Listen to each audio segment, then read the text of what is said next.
If you are not a fan of Ahsoka Tano, you might as well skip this episode. Star Wars Clone Wars, Season 7, Episode 5, Gone with a Trace, is an Ahsoka Tano-centric episode. And finally, after all the teases, we got our Ahsoka episode after the 4-part arc with Echo that started off this season. And actually, it's interesting because today there's a report that came out, which is unverified, but there's a report that Ahsoka will be part of Mandalorian Season 2 and will be played by none other than Rosario Dawson. Now, if this is true, I'm very happy to hear that because Rosario Dawson has the talent and she has the ability to play Ahsoka live action. And that is great casting if you ask me. So we're going to possibly see Ahsoka Tano in Mandalorian Season 2, and that's very exciting. Now, again, that is very...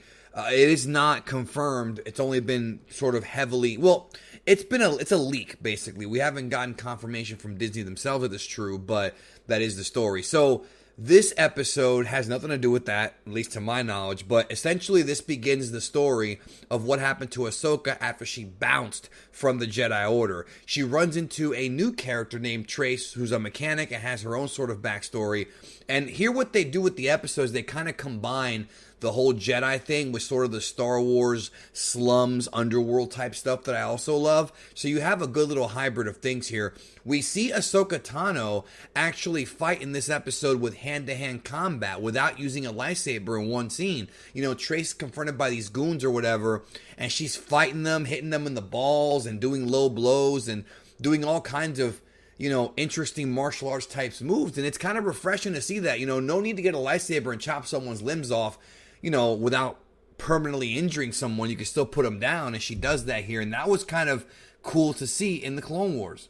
Then you get to meet the sister of Trace, Rafa, and right from the get-go, I sensed bad intentions. Now, again, I said that about Echo as well, and that may not go anywhere, but here, yeah, a different story, I think. Rafa runs this sort of like, to best explain, like an underground repair shop for droids. And obviously, as you know, during the Clone Wars period, droids were on the other side of the Republic. You know, the Republic was not using droids. The Separatists were using droids, battle droids specifically, but she did other things too. So it's kind of that whole, like, you know, I'm hiding from the authorities thing. Either way, though, it's an enjoyable character. Both Trace and Rafa are really interesting characters with good chemistry, and we see them like show this right here in this very first episode, which is hard to do sometimes. You know, it takes more time to kind of develop that sort of connection with the audience, but I felt it right away. So after introducing these characters, the real plot of the episode begins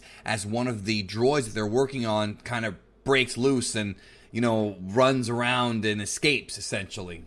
And it's up to Ahsoka and Trace to fix this problem.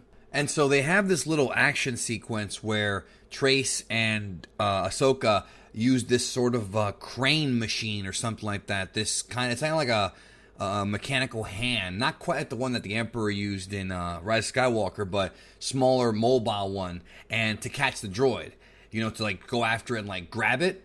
And so they have this scene where the crane's about to fall off of this, like the side of the ramp thing down into the city of Coruscant.